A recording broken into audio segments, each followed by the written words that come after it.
जी बिस्मिल्लाहिर्रहमानिर्रहीम। स्वाद पे रिव्यूज़ का सिलसिला जारी है। कस्टमर का रिव्यू बड़ा इंपॉर्टेंट होता है जी हमारे लिए, क्योंकि कस्टमर ने जो खाया हो उससे पूछना ज़रूरी है कि खाना कैसा लगा। भाईजान बताइएगा क्या क्या खाया और खाना कैसा था?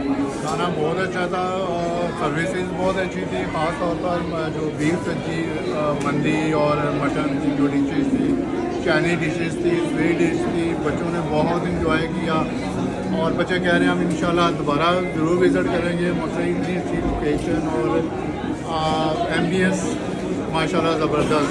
हमारा आप भी भाई बताएं। अभी फर्स्ट टाइम था यहाँ पे खाने खाने का एक्सपीरियंस काफ़ी अच्छा था।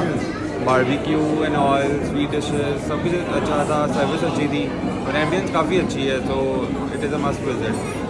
अच्छा जी, 10 मटन की डिशेस, फ़िश, प्राउन और रान रोस्ट, ये देना सिर्फ मोहब्बत वाले मामलात का ही तल्लक है। इससे ये वैसे चीज़ें अफोर्डेबल नहीं होती, लेकिन हम लोगों को चूँकि अच्छा खाना खिलाने का शौक़ है तो हमें अल्लाह ताला ने ये समझ लें कि एक तोहफ़ा दिया हुआ है कि हम लोग खुले दिल से खिलाते हैं, और उसका सबूत ये जो कस्टमर के अच्छे रिव्यूज़ हैं उससे जो है ना आप लोग देते हैं। Thank you very much.